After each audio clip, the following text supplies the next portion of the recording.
విద్యాభివృద్ధికి జీవితాంతం కృషి చేసిన తొలితరం మహిళా ఉద్యమకారిణి సావిత్రిబాయి పులే అని జిల్లా కలెక్టర్ రాహుల్ రాజ్ అన్నారు. కలెక్టరేట్ కార్యాలయంలో సావిత్రిబాయి పులే 195వ జయంతి సందర్భంగా జిల్లా విద్యాశాఖ ఆధ్వర్యంలో మహిళా ఉపాధ్యాయ దినోత్సవాన్ని ఘనంగా నిర్వహించారు. ఈ కార్యక్రమానికి జిల్లా కలెక్టర్ అధ్యక్షత వహించారు. ముందుగా జ్యోతి ప్రజ్వలన చేసి సావిత్రిబాయి పులే చిత్రపటానికి పూలమాలలు వేసి కార్యక్రమాన్ని ప్రారంభించారు. ఈ సందర్భంగా జిల్లా కలెక్టర్ మాట్లాడుతూ మహిళల విద్య, ఆడబిడ్డల చదువు కోసం సావిత్రిబాయి పులే చేసిన విశేష సేవలను స్మరించుకుంటూ ప్రతి ఏటా జనవరి 3వ తేదీన అధికారికంగా మహిళా ఉపాధ్యాయ దినోత్సవాన్ని జరుపుకుంటున్నామని తెలిపారు. నేటి సమాజంలో ప్రతి ఒక్కరికి, ముఖ్యంగా మహిళలకు విద్య ఎంత ముఖ్యమో చాటి చెప్పిన వీర వనిత సావిత్రిబాయి పులే అని పేర్కొన్నారు. సమాజ చైతన్యం విద్య ద్వారానే సాధ్యమని ఆమె నమ్మకమని తెలిపారు. మహిళలు విద్యను అభ్యసించి ఉపాధ్యాయులుగా ఇతర రంగాల్లోనూ తమదైన స్థానాన్ని సంపాదించుకుని చరిత్రలో నిలిచారని చెప్పారు. విద్య ద్వారానే అనేక మంది మహిళలు ప్రథమ స్థానంలో నిలిచారని తెలిపారు.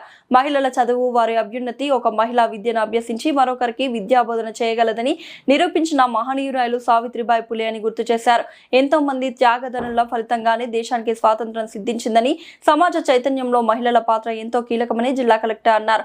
మహిళా ఉపాధ్యాయ దినోత్సవాన్ని పురస్కరించుకుని పలువురు మహిళా ఉపాధ్యాయులను ఘనంగా సన్మానించారు.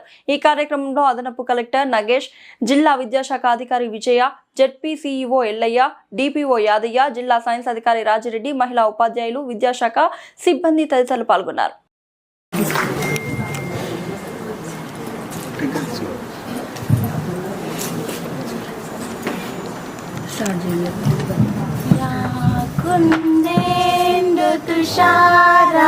तुषारहारधवला या शुभ्रवस्त्रान्विता या वीणावरदण्डमण्डितकरा అది ఉధృత రూపం. సో అదొక మాస్ మూమెంట్ ఎట్లా తీర్చిదిద్దబడింది అనేసి కూడా మనం చదువుకుంటూ ఉంటాం.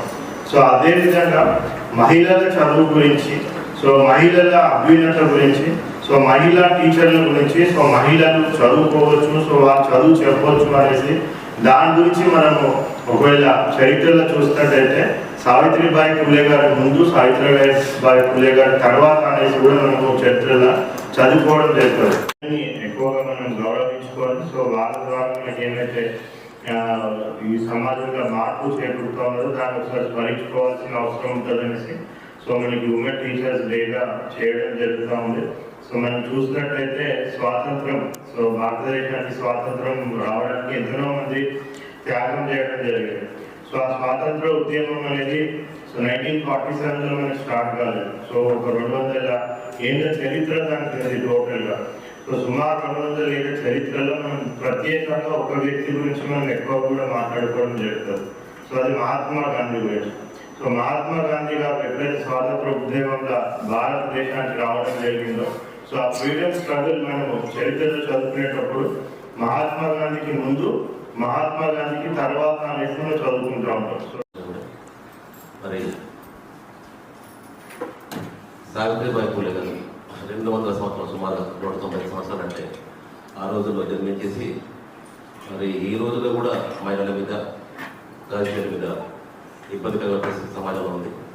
మరి ఆ రోజుల్లో కూడా సామాజిక రుగ్మతైన అటువంటి పరిస్థితి ఎదుర్కొని మరి తను భారతదేశంలోనే మొట్టమొదటి మహిళా ఉపాధ్యాయులుగా ఉండటం, మరి దానికి ఎన్నో ఇబ్బందులు పడి కూడా సమాజంలో ఎన్నో ఇబ్బందులు కూడా వచ్చి కూడా మరి తన విద్యను అభ్యసించడం కాకుండా తన విద్యావంతులుగా తన యొక్క అభ్యసించిన విద్యను కూడా ఒక ఉపాధ్యాయులుగా ఎందరికో మనకు నెరవేర్చింది. మరి ఆమె యొక్క స్ఫూర్తితోటే మన సమాజంలో ఈ దశ జరిగింది మహిళల యొక్క అభివృద్ధి. మరి దానికి తొలిపెట్టు ఆ మహిళనే. కాబట్టి ఆ జయంతి సందర్భంగా మరి ఆ స్ఫూర్తిని కొనసాగించాలని చెప్పి కోరుకుంటూ మరి ఈరోజు చూసినట్లయితే ఎక్కడ చూసినా కూడా మహిళల యొక్క సామర్థ్యం ఉన్న రంగాల్లో కూడా ఈవెన్ మనకు ఓటర్స్ చూసినా కానీ కూడా మన జిల్లాలో ఓటర్ల సంఖ్య వాళ్ళే అంటే స్ఫూర్తి ఉంది. అంటే ప్రజాస్వామ్యంలో కూడా వాళ్ళ యొక్క ఓటర్ నమోదు కావడం కూడా